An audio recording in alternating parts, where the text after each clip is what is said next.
Hi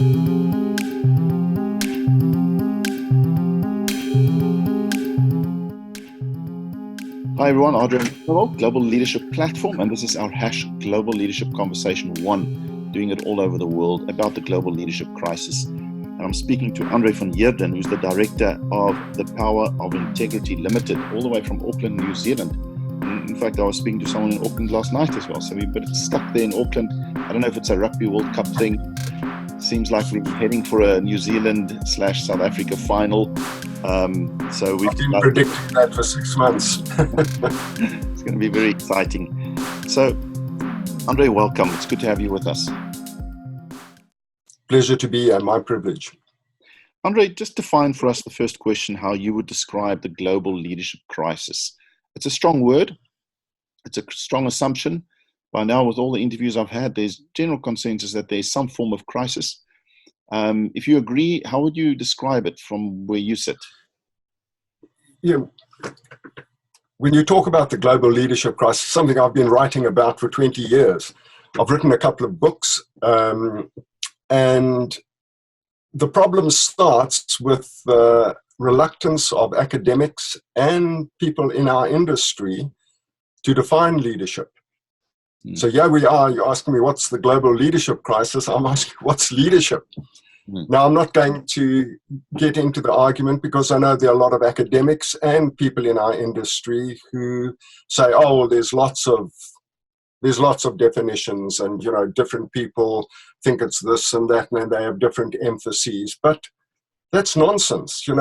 How can we discuss justice or democracy if we don't know what we're talking about? Yeah. How can we talk about an interview if we don't know what we are talking about? So I'm going to cut to the chase and just tell you that in my book, Leaders and Misleaders, which was published about 9 years ago, I defined leadership as inspiring people to be the best they can be in working together for the good of all. So leadership, I see, is about human flourishing. And that, of course, if it isn't about human flourishing, then it's misleadership. It's not leadership at all. And remember, misleadership comes from the word mislead, the opposite of lead, which means to lie or to deceive. And obviously that works against human flourishing. So leadership is a moral category, whether we like it or not. And anyone who doesn't see it as such is kidding themselves, because this is where the global leadership crisis arises. There's moral confusion in the world today. Leadership is a moral category, and we have a world, the Western world, Western civilization, which is gripped by moral confusion. Now, you might think that's a strong word, but it's not. You can categorize it very easily. Morality today, there are people who follow emotivist morality. There are people who follow utilitarian morality. There are people who follow Kantian morality, and there are people who are contractualists. And then there are most people who have little bits of all of that. So there's such moral contradictions and such confusion, not only among leaders, but among the people they are trying to lead, that it makes leadership well nigh impossible. And so, yes, who's surprised when you find it in the political scene, in business, everywhere, you've got this moral confusion, and hence you have a global leadership crisis. Okay, so the first challenge is, what is leadership? We don't even have unanimity about that, or we're not united around that first issue. And then you say morality is definitely at the center of the global leadership crisis. Okay, so second question, what is the most important quality or attribute we need to develop or awaken or improve in leaders if we are going to turn around this global leadership crisis? What's the top attribute or quality on your list? I know it's a difficult list to draw up, but what would you put at the top? Well, again, I think once you accept the logic of that definition I gave you, and the fact that leadership is a moral category, if you take the foundational idea of Western modernity is the radical autonomy of the individual. Now, that idea actually repudiates community and therefore repudiates leadership. It actually encourages misleadership. And that's what we see in business. That's what we see in politics. I mean, look at it. It's everywhere. And it's not confined to one country. Some people, complain, oh, well, things are bad in America. But they're bad in Europe. They're bad in New Zealand. They're bad in everywhere. And it's because of this problem. So if one accepts the definition I gave, then obviously what we need is to sort out this moral issue. And the way to sort it out is to try and restore virtue in society. And when you say, what is virtue? Well, I'll just go back to the cardinal virtues of the ancient Greeks and say, let's take those 4 cardinal virtues of practical wisdom, courage, justice, and temperance, or the rational ordering of one's life in community. And then you don't have the problem anymore, if you can restore virtue. But you see, as long as the West, and you'll find this in all political parties, and you'll find it throughout business, as long as they continue to embrace that idea of the radical autonomy of the individual, restoring virtue isn't possible, because they can't even define what is the good. They leave that to every individual to define for themselves. I mean, the anomalies are legion, absolutely legion. Are you, I don't know if I'm coming from another angle here, but are you saying we should challenge the new religion of human rights? I mean, human rights are good, but this right of the individual has been trumping everything else. I mean, it is important that we look after the individual. It is important that human rights are preserved and promoted and so on. But there's something about, so is that part of it, or is it totally something else? That's very much part of it. I find it amusing that the people who promote this idea of the radical autonomy of the individual are the ones who say there's no such thing as human nature. But then where the hell does human rights come from? And so again, they contradict themselves. There again, the moral confusion arises. The fact is that this whole idea of the individual and community is basically a recurrence of the age-old conundrum that has faced humankind right from the beginning of civilization, the one and the many. And the simple answer to the one and the many is that the one can only flourish in the context of community, and the community only flourishes if the individuals have personal virtue. So they develop in tandem. Okay, hence the final question then, in terms of our current Global Leadership Conversation 1 series, is we've got a multi-billion-dollar leadership development industry.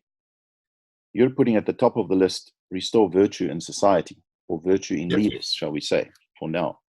But how do we best develop, awaken, or improve this quality or attribute? So if you go out there and you start developing leaders, I'm assuming at the top of your list is to somehow instill this in leaders. And this entire industry is so important that we may be failing.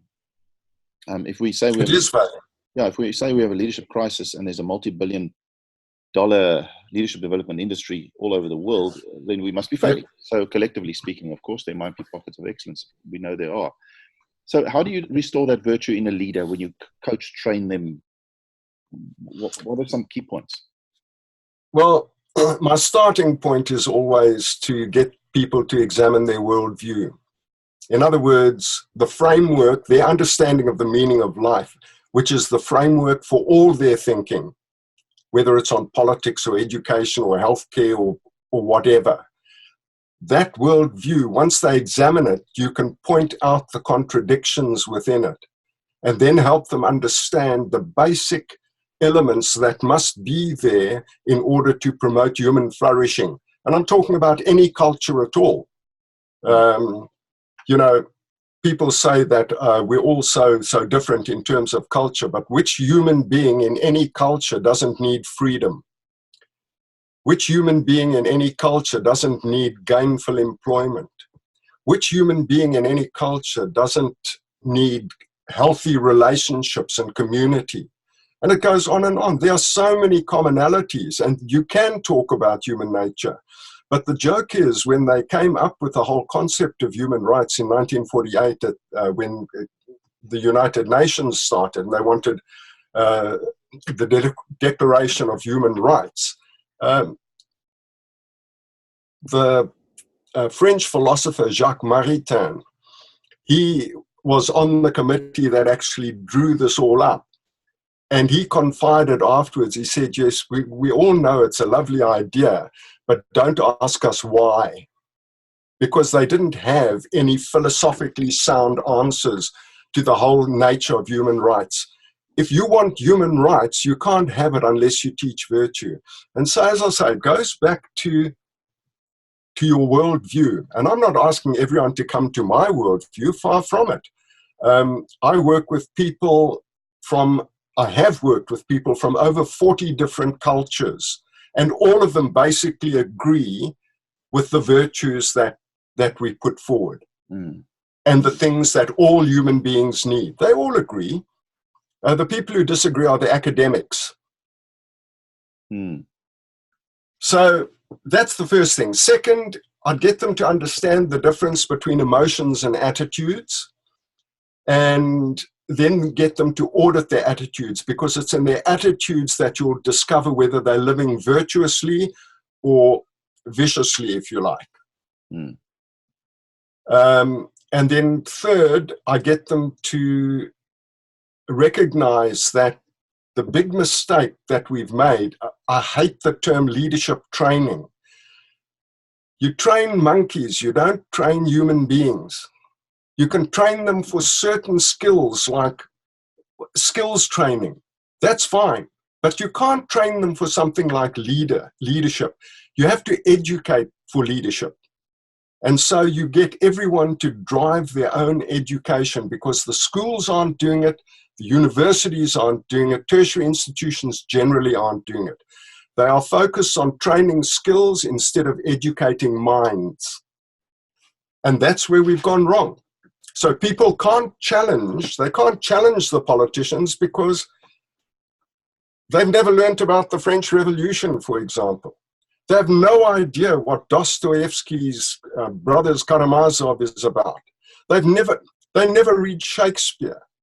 And consequently, their minds are impoverished. They've never got into the head of someone in a different place, in a different time, and discovered that, yes, for all the differences, we are still very much alike. Human nature is the same. You can actually identify with an ancient Egyptian. Read the Epic of Gilgamesh and just see how much we today, thousands of years later, can learn from this ancient epic. So, yeah, there are ways to do it. Okay. Andre van Heerden, thank you so much, Director of the Power of Integrity. You've given us some very good food for thought. Really appreciate it. Some magnificent angles. And I look forward to getting your voice out there as a start. Restore virtue in society, get people to reframe their worldview, and much more. Before we let you go, tell us something interesting about Auckland. Well, Auckland, you are quite right, is all agog now with the Rugby World Cup. And yeah, like I said, 6 months ago, I predicted it would be a Springbok All Black final. And I think everyone in Auckland is praying for that. Because we know we've got the tougher semi-final against England. We're pretty sure the Springboks are going to deal with Wales. And, there's always been a great respect and admiration between South Africa and New Zealand when it comes to rugby. You'll notice I still speak with my old accent, but I'm a fervent All Black fan. Well, we'll talk again soon. Thank you for joining us, giving us some of your time in your evening, and we look forward to engaging further in the future. It's an absolute pleasure. Thank you very much, Ariane. All the best.